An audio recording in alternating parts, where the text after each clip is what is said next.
Good morning everybody. आज आपको हम क्लास फर्स्ट ईयर के सब्जेक्ट बायो से रिलेटेड चैप्टर ब्रायोफाइटा के बारे में बता रहे हैं। ब्रायोफाइटा जैसा कि आप जानते हैं ये उपजगत क्रिप्टोगैम्स का एक संघ है, यानी संघ ब्रायोफाइटा संज्ञा दे सकते हैं। इस ब्रायोफाइटा की विशेष बात ये होती है कि ये प्लांट होते हैं, टोटली क्या होते हैं, थैलस होते हैं। थैलस या इसको हिंदी में सुकाय, थैलस से सुकाय की संज्ञा होने के कारण इसको हम ब्रायोफाइट्स की संज्ञा देते हैं। और इसकी बॉडी जस्ट लाइक आप देखिए तो इस प्रकार से होती है और इसके अंदर तमाम ऐसे राइजोइड्स मूलाभास कहते हैं ये पाए जाते हैं। ये जो बॉडी इक्विनॉच होती है और इस प्रकार से ये टोटली क्या होते हैं, हरे होते हैं, ग्रीन है ना, और ये बॉडी जमीन पर ऐसे पसरे पड़े होते हैं। इस प्रकार से आप देख करके ये नहीं कह सकते हैं कि ये प्लांट जो है आपका ये पौधा है। जैसे आप देख रहे हैं कि पत्ती के बाद ये पसरा हुआ है, न इसके अंदर जड़ है, न तना है, न पत्ती है। ये राइजोइड्स हैं जो टोटली पूरे मिट्टी को जकड़े हैं और मिट्टी के ऊपर परत के रूप में पड़ा हुआ है। तो इस थैलस सुकाय के बाद इसको देखा जाता है। अब बारी आती है कि ब्रायोफाइट इसके क्या कहते हैं फादर कौन से, तो professor SR. Kashyap, professor SR.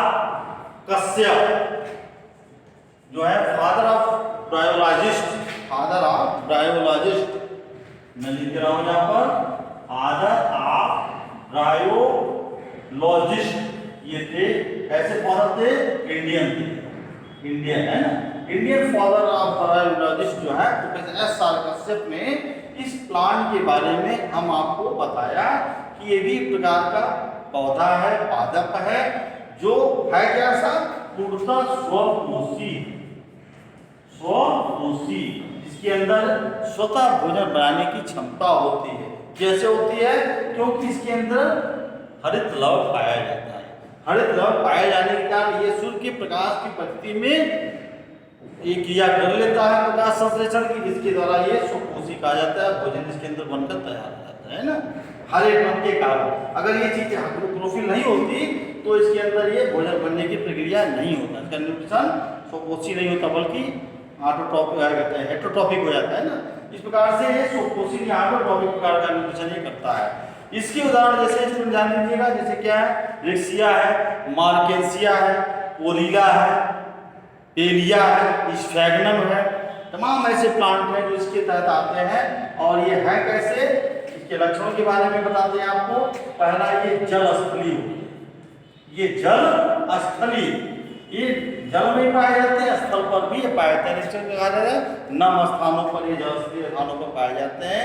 इनको दूसरी भाषा में एम्फीबियन प्लांट भी कह सकते हैं, है ना। दूसरा ये जो पौधा होता है इनका युग्मोदित गैमेटोफिटिक होता है।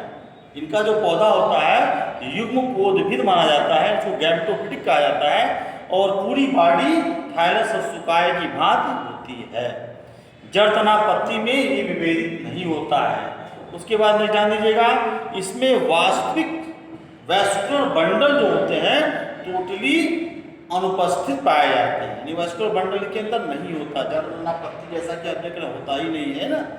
तीसरा अंतर क्या है, इनके जो नर जनन अंग होते हैं वो जस्ट लाइक मुक्ताकार, जिसको हम बोलते हैं क्लब शेप है ना, होते हैं, जिन्हें हम पुनधानी को दूसरा स्त्री धानी का नाम देते हैं, स्त्री धानी।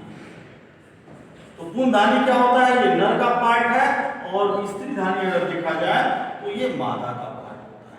तो पुनधानी स्त्री धानी जस्ट लाइक क्लैप शेप जो होते हैं, इसको बोलते हैं पैड लाइक, वो होते हैं जिसके माध्यम से ये क्या कहते हैं, जनन की क्रिया करते हैं। तीसरा है, इनके अंदर निषेचन क्रिया जो होती है पूर्णतः आंतरिक होती है। इसके लिए जल आवश्यक है। निषेचन क्रिया इनकी जल के अंदर ही उत्पन्न होती है, बाहर स्थल पर नहीं होती है। दूसरे अंतर है, इनके अंदर पूर्णधानियों से पुमड़ उत्पन्न होते हैं, जबकि स्त्री धानी से अंडक उत्पन्न होते हैं। स्त्री धानी नाम है, पूर्णधानी से पुमड़ और स्त्री धानी से अंडक की उत्पत्ति होती है। और ये दो प्रकार से रिप्रोडक्शन की क्रिया कर लेते हैं। पहला है अलैंगिक, दूसरा है लैंगिक। तो ये जो हम बताया कुल नाली स्त्रीधानी की जो बात हम कर रहे हैं, ये लैंगिक पार्ट है इसके, जिसके माध्यम से पुंगड़ और अंडक उत्पन्न होकर के आपस में क्या करते हैं, ये जाइगोट बनाते हैं। जैसे ये देखा जाए यन और ये यन मिल करके 2n यानी जाइगोट की उत्पत्ति करते हैं, यानी ह्यूमन बनता है ना। और यही जो 2n है इसके द्वारा जो है एक बाद में भ्रूण बनकर तैयार हो जाता है। तो इस प्रकार से पूर्णधानी स्त्रीधानी इसके मुख्य पार्ट नर और मादा के होते हैं। अंग जो होते हैं क्लैप्सेड मुक्ताकार होते हैं। तीसरा जो बता दें आपको हम, इनकी जीवन चक्र में अल्टरनेशन ऑफ जनरेशन होता है, यानी पीढ़ी एकांतरण जिसको हिंदी में कहते हैं, ये पाया जाता है। यानी गैमेटोफिटिक से स्पोरोफिटिक और स्पोरोफिटिक से गैमेटोफिटिक का चक्र जो है चलता रहता है। जैसे आप देख रहे होंगे यन जो पार्ट है यहाँ पर गैमेटोफिटिक है, और यन से जब 2n बना है तो ये पार्ट स्पोरोफिटिक होता है। फिर से ये यन के रूप में जाएंगे, फिर गैमेटोफिटिक पीढ़ी कही जाती है, ये स्पोरोफिटिक, गैमेटोफिटिक से स्पोरोफिटिक और स्पोरोफिटिक से गैमेटोफिटिक इनका बनता जाता है। इसीलिए कहा जाता है स्टूडेंट कि इनके अंदर अल्टरनेशन ऑफ जनरेशन, पीढ़ी एकांतरण की क्रिया, ये सबसे इसका मेन जो है लक्षण है इस अल्टरनेशन ऑफ जनरेशन। तो ये प्लांट की मेन खूबी है, इनके अंदर पाया जाता है। इसके बाद नेक्स्ट ध्यान दीजिएगा, इनकी जो बॉडी होती है वो 3 पार्ट में डिवाइड होती है। जैसे 3 पार्ट का मतलब ये हुआ,